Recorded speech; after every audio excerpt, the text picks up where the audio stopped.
আসসালামু আলাইকুম। এটি এখন রাত 8টা বাজে। তার জন্য যে মরিচ বাড়ছি, শুকনো মরিচ, যে সাইডে পেঁয়াজও কেটে নিয়েছি রসুন আর পেঁয়াজের সাথে চাপাও গরম পানি দিয়ে ভালো করে ধুয়ে নিয়েছি। সাইডে আছে যে এখন বেটে নিচ্ছি শুকনো মরিচ আর পেঁয়াজ আর রসুন। ভালো করে গরম পানি ধুয়ে নিচ্ছি। যে পর্যায়ে চেপা সবজি বেটে নিলাম,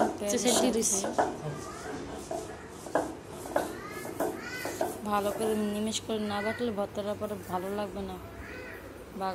বাগার দেবে। আমি যে পদ্ধতিতে রান্না করছি বাসায় এইভাবে রান্না করে খেয়ে দেখবেন কেমন লাগে, তারপরে বলবেন। ট্রাই করে দেখবেন বাসায় এইভাবে চাপাটি এভাবে ভাজতে চেষ্টা করবেন। এই যে প্রথমে তেল দিয়ে দিলাম, বাটা শেষ হয়ে গেছে, তেল গরম হয়ে আর বাটা সবগুলো দিয়ে দিলাম। শুটকি বাড়ছিলাম, শুটকি মরিচ পেঁয়াজ সেগুলো একসাথে দিয়ে দিলাম। একটু নাড়াচাড়া করবো, তার ভিতরে ভেজে নেব। একটু ভাজার পরে এখন সামনে লবণ দেবো, কালার আসার জন্য একটু কালারটা সুন্দর আসবে। আরো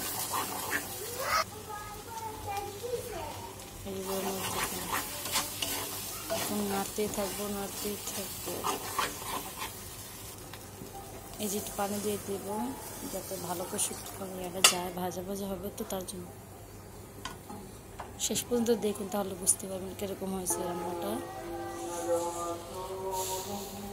আস্তে আস্তে পানি শুকিয়ে দিতে থাকুন, একবারে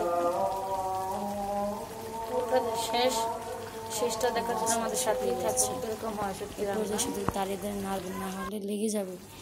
লেগে গেলে শুটকি রান্না স্বাদটা চলে যাবে। নাড়তেই থাকবেন, গায়ে অনেক ছিটবে কিন্তু, আর সাবধানে নাড়বেন।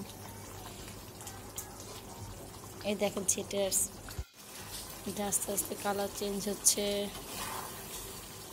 নাড়তেই থাকবেন।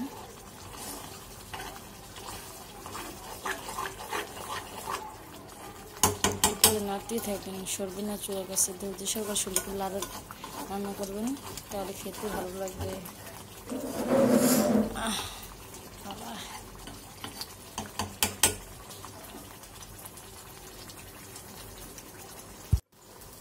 দেখুন আমি নাড়তে দেন কি সুন্দর আস্তে আস্তে কালার চেঞ্জ হয়ে আসছে।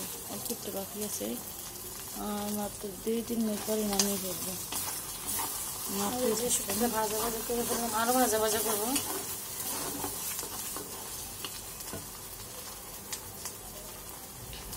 দেখুন কি সুন্দর গেলে এই পর্যায়ে শুধু বারবার নাড়া দেবেন, দেখেন নিচে লেগে যেতে হবে।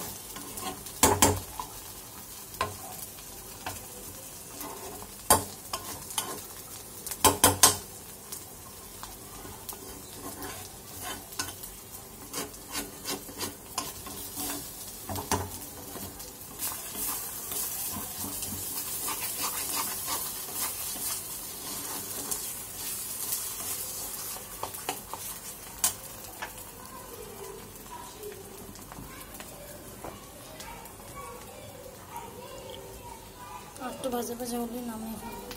এই যে আমার শুটকি হয়ে গেল প্রায়। এই যে আর মনে হয় 1 মিনিট নাড়াচাড়া করবো। ঠিক আছে, বলো মা। নাড়াচাড়া করি নামিয়ে ফেলবো।